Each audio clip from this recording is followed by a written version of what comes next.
Prescription eyewear.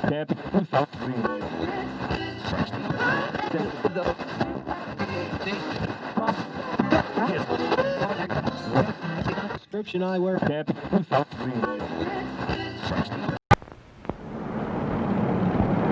This is Beverly Hills. And here come the Beverly Hillbillies.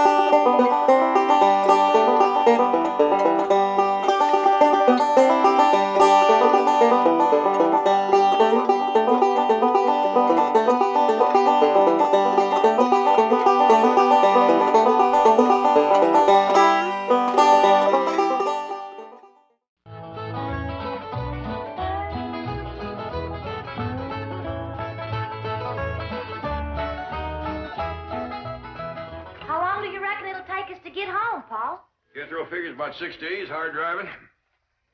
Where are you going with that wood? Well, Granny wants it on the truck. Put it down. With all the wood we got back at the cabin, we sure ain't going to haul none from Beverly Hills. Oh, she says it's for on the way. On the way?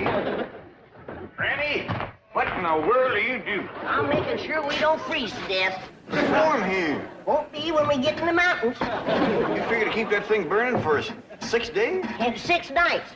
Don't forget, it's December every other place but here. Damn blame California. The weather's as mixed up as the people. I'll be glad when I get back where there's some snow and ice. I can't wait to see Ma and Jeff Green. Yeah, it'll be my fine Christmas present for your ma and your sister, or us dropping in on them like this.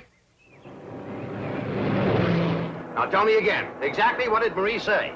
Simply said the Clampetts were loading their truck and appeared to be moving out. Why? What could have happened? Who offended them? Whoever it was, I'll have them driven out of Beverly Hills. Chief, don't get so upset. I know a man with $25 million in your bank is... Is that why you think I'm upset? Because Jed Clampett has $25 million in my bank? Isn't it? Of course not.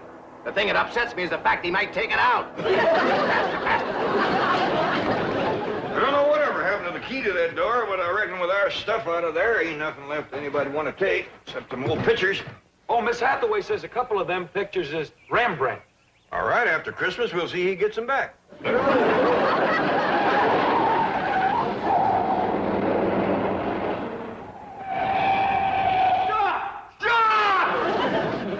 are you going? Going home. What? Oh, please, you can't go away and leave me like this. All right, climb on. I reckon we got room for you. Oh, my heavens, we caught you before you left. Granny, is there room for 2 back there? Yeah, if you want to squat next to the stove. No, we don't want to go with you. We want you to stay here. We'll be back after Christmas. Well, Mr. Clampett, if you want to go home for Christmas, let me make the arrangements. I'll have you there tonight. Nice. Clean back home? Yes, and you'll arrive in style, too. Well, Miss Hathaway, I think Granny and Ellie May should have mink coats for the trip, don't you? Of course. Well, let's go take care of it, and the reservations, too. Mr. Clampett, you start unloading the truck and leave everything to us. You'll be home in 5 or 6 hours on the jet. Fellas. What's a jet, Pa? I don't know, bus or jitney, I reckon. Get us there tonight? You heard what he said. Well, that will be a surprise to Pearl. Uncle Jed, it took us 6 days to get out of here. How are we going to get back home in 5 or 6 hours? That bus driver must know a doozy of a shortcut.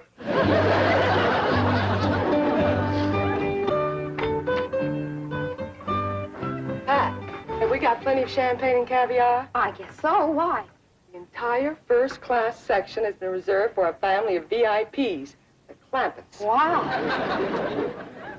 Young ladies, I presume you've been advised of special arrangements for the Clampett family? Oh, yes, we indeed. certainly have. Here they come now. Oh, get a load of those minks. Granny, Ellie May, right this way. I'm sure you'll be quite comfortable in the lounge. Wait. Uh-oh. How did they get past the gate? Let's get them out of here before the Clampetts see them. I'm afraid you're in the wrong section. May I see your tickets, please? Well, I don't think we got any. Say, this bus sure is fancy. Why? You've come to the wrong place. You want the bus station. Now, just go back the way you came and ask for the Traveler's Aid. Now, they'll help you. Oh, yeah. Well, thank you, ma'am. Granny, Ellie May, come on. We're on the wrong bus. Mr. Clampett, what's the trouble? This is Mr. Clampett? Of course. Right this way. Jethro? Here, Jethro. Keep the tickets. Now, Mr. Clampett, you have the money Mr. Drysdale gave you. Yes, ma'am, right here. A limousine will meet you and take you to Pearl's house. And Mr. Drysdale is phoning ahead to Mr. Brewster to be sure your cabin is in order. Well, don't let him give away a surprise to Pearl. Oh, he won't. Well, happy landing, Merry Christmas, and au revoir. Merry Christmas to you, too. And Jethro, here's something for you if you promise to bring it back to me. Take good care of them, and remember, the tall, young, good-looking one is mine.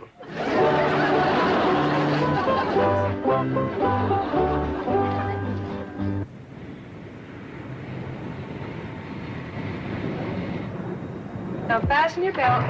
Well, I ain't wearing one, ma'am, just McGillison's. I meant your seat belts. Doggies, this is a fancy bus.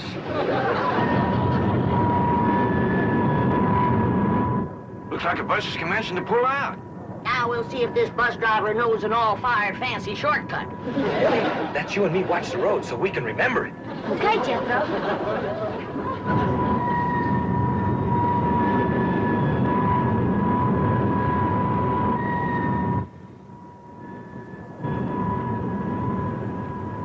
If you ask me, this bus driver of ours is lost.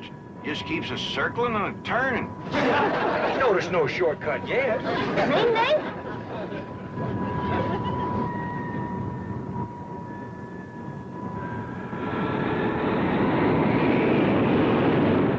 Listen to him erasing that engine. Yeah, but the wheels must be spinning in the mud. We ain't moving.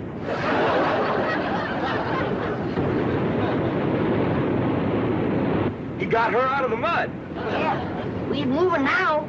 Look at it split, too. My doggies, if he gets to going much faster, this thing is gonna leave the ground.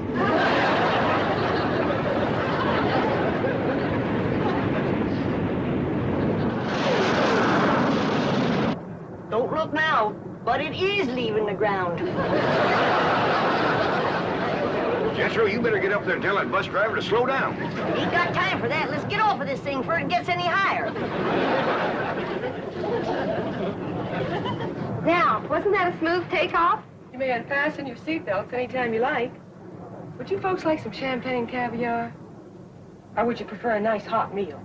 We have steak, chicken, fish, anything you like. Oh, no thanks. We had a mess of grits and jowls before we left home. Perhaps you'd like to relax then. Take a little nap. There. Whoop. Doggies, Granny, ain't that something? It's good for my rheumatiz. Now, if there's anything else that we can do to make your trip more comfortable, just press the little button. And we'll be right here. Them girls ain't a bit scared. Sure is friendly, too. Offering to share their food with us. Still want me to go up and talk to the bus driver, Uncle Jed? I reckon not, Jethro. Don't nobody else seem skittish, and we don't want folks to think this is our first bus ride.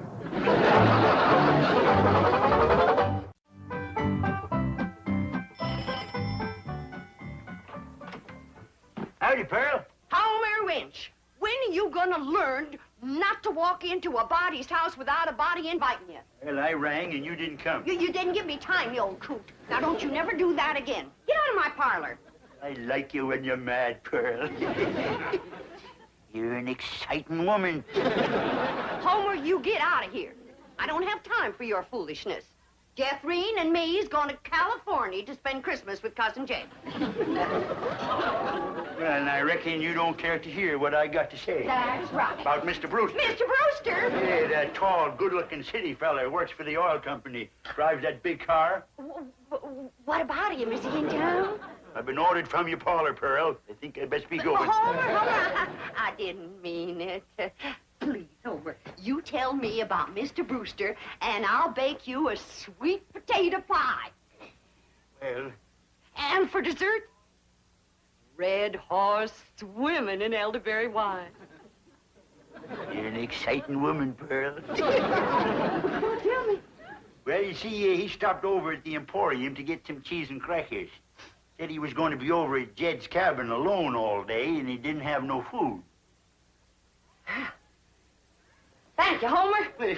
Merry Christmas. Now, wait a minute, Pearl. You ain't gonna do me out of my tater pie, are you? Well, of course not. You get it. Well, when? Well, I'll let you know. I'm busy right now. Bye, Homer. Ding, dang, darn it, I done it again. Let some pretty woman twist me around her finger. I hate to go home. Mama's gonna give me the ticket.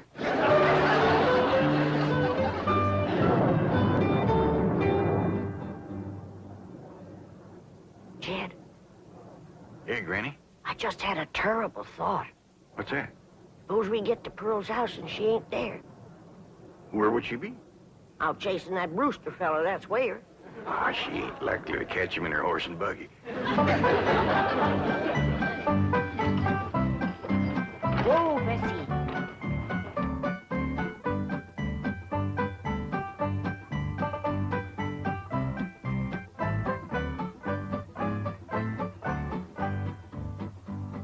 Now, Bessie, I play my cards right.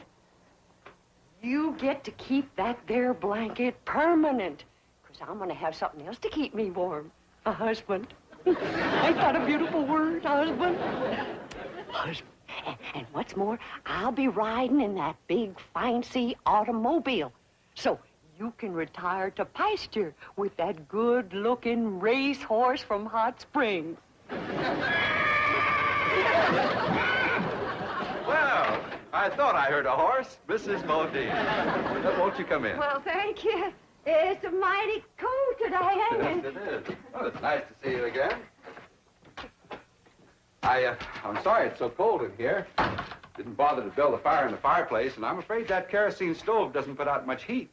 Well, I can't stay but a minute. I just came by to give you this and say Merry Christmas. Thank you. Oh, you shouldn't have. Oh, it's just something that I made myself. Oh, that's nice.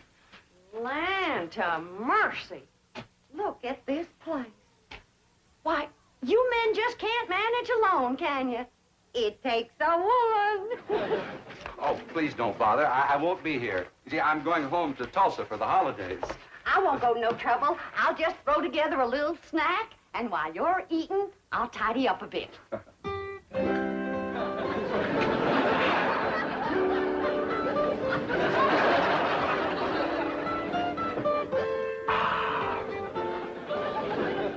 This is the most fantastic miracle I've ever seen. The way you produced this banquet right out of thin air. Ham, fried chicken, roast pork, and this delicious sweet potato pie. That's my own special recipe. Here, wash it down with some red horse and elderberry juice. Mm-hmm. Oh, that is sensational juice. But, Mrs. Bodine, I just can't eat another bite. What, Mrs. Bodine, what have you done to this cabin? Oh, do you see a difference? And where did you get those curtains? I just run them up while you was eating. Really, you are a remarkable woman. You cook, sew, you're a wonderful housekeeper. And I love it. It ain't work to me at all. It's pure enjoyment. Mrs. Bodine, I know that this must seem awfully sudden to you, and I know you have lots of ties and lots of activities here in the hills, but I was wondering, do you think you could possibly be happy living in a city like Tulsa? Tulsa? That's where you live, ain't it? Yes, I have a very nice home there, but frankly, it needs you, and I think Mother will agree. You want me to meet your mother? Well, actually, it isn't necessary, and I know Mother will approve my choice. You don't have to give me your answer immediately. You just think it over. Yes, that's my answer. Yes. But we haven't even discussed money. I'll give you every cent I make. Mrs. Bodine, as my housekeeper, I will be paying you. Housekeeper. That would carry for Mother. Oh, incidentally, Mother's just going to love this elderberry juice. What's the matter? Did I do something? You sure did.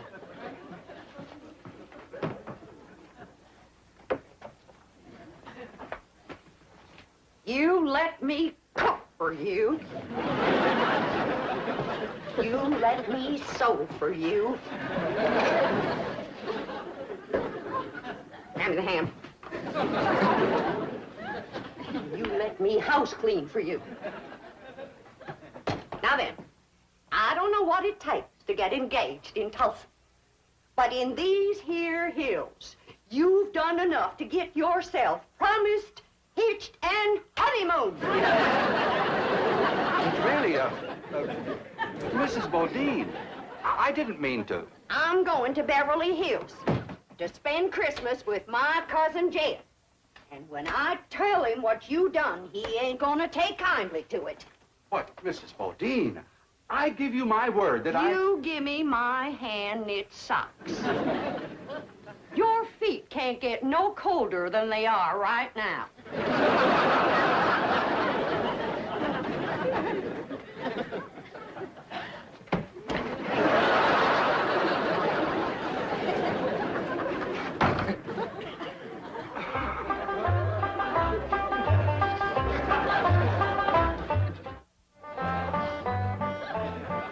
But, Mr. Drysdale, Pearl is on her way to California to see them.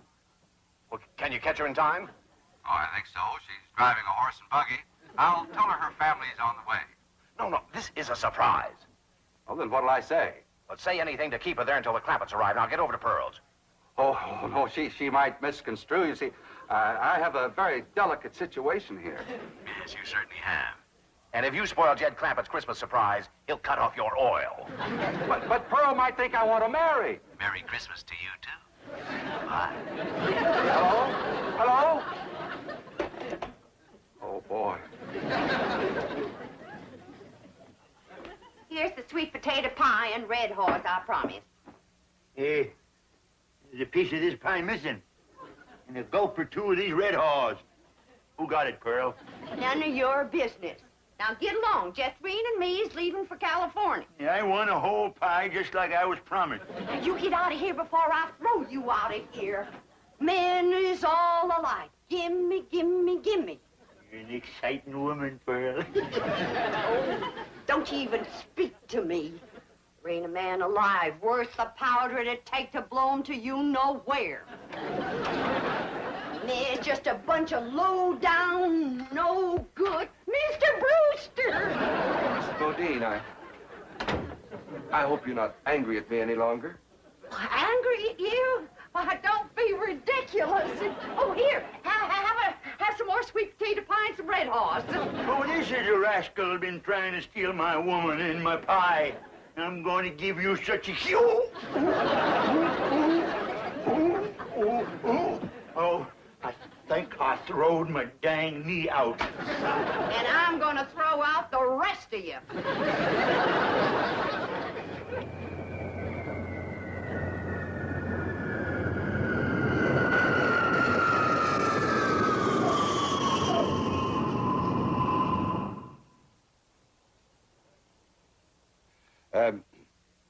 You see, in my business, what I mean to say is that I'm away from home a lot.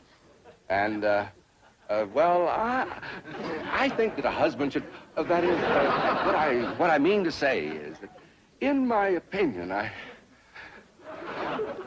could I have another slug of that elderberry juice? No, you cannot. Now then, I've been sitting here for 3 solid hours listening to you, and you have yet to say one word that a widow woman could get her teeth into. Jethrine, bring the suitcases. Oh, please don't go. I ain't listening to one more word you got to say lest you say it on your knees. Don't come in yet, Jethrine. Say it. Please don't go. You are the slipperiest man that ever lived. Come on, Jethrine. You get out of my parlor and you stay out. You want me to throw him out, Ma? He can walk. Homer Winch, is that you again? No, Pearl, it's us. There it is!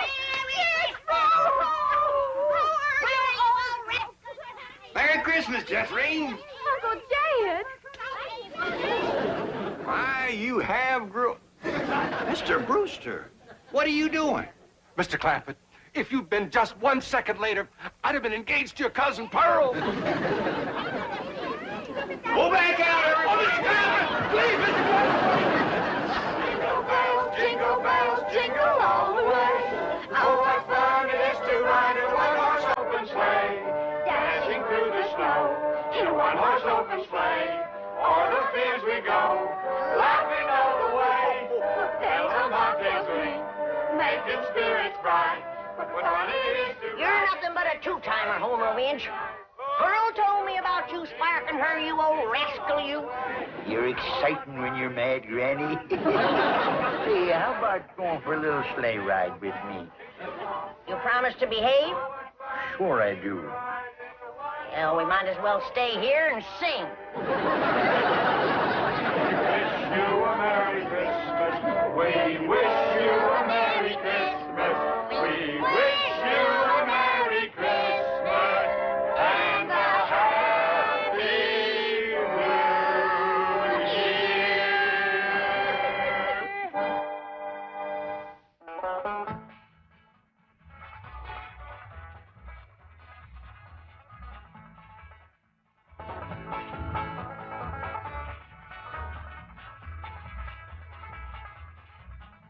Well, now it's time to say goodbye to Jed and all his kin. They would like to thank you folks